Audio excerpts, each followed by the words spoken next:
We're tackling a critical topic for your phlebotomy exam: time-sensitive stat tests and specimen stability. The exam will absolutely test your knowledge of pre-analytical variables because improper handling can drastically alter results and lead to serious patient harm. These are not just memorization points. They are core safety and quality assurance principles. Let's start with arterial blood gases, or ABGs. The exam will expect you to know that an ABG sample must be placed in an ice slurry immediately and analyzed within 30 minutes. Why? Because at room temperature, cells in the blood continue to consume oxygen and produce carbon dioxide, which will falsely lower the PO2 and raise the PCO2. An exam question might present a scenario where an ABG sample was left at the nurse's station for 20 minutes before being iced.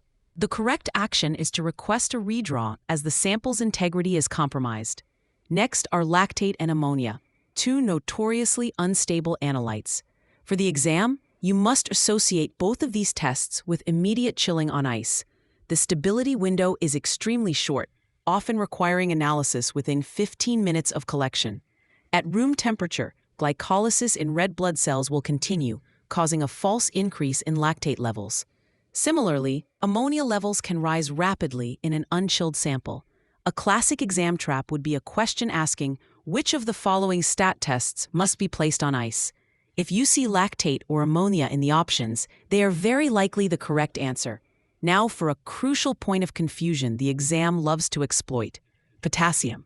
While other stat tests require chilling, placing a potassium sample on ice is a critical error that will get you an exam question wrong. Chilling inhibits the sodium-potassium pump within red blood cells, causing potassium to leak from the cells into the plasma. This leads to a falsely high potassium level, a condition known as pseudohyperkalemia. This can have life-threatening consequences if a physician acts on this erroneous result. A potassium sample must be kept at room temperature, and the plasma should be separated from the cells promptly, ideally within a couple of hours. The exam might test this by asking which stat test should not be placed on ice, and potassium will be the correct answer.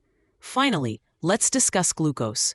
Without a preservative, glucose is consumed by the cells in the tube at a rate of about 5 to 7% per hour.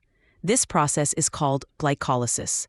The exam will test your understanding of this by expecting you to know that a gray top tube, which contains the anti-glycolytic agent sodium fluoride, is necessary if testing will be delayed.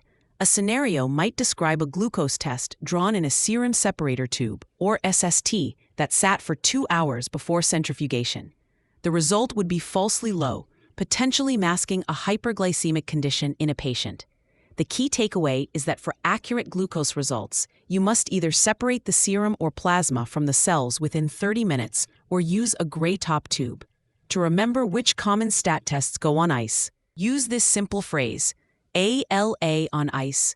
This stands for ammonia, lactate, and ABG. And for potassium, just remember to keep K cozy at room temperature. Understanding the why behind these rules, cellular metabolism, enzymatic activity, and pump function is your key to not just memorizing facts, but to reasoning through any scenario the exam throws at you. For free practice questions, AI-powered explanations, and more exam prep tools, visit openexamprep.com. That's openexamprep, all one word, .com.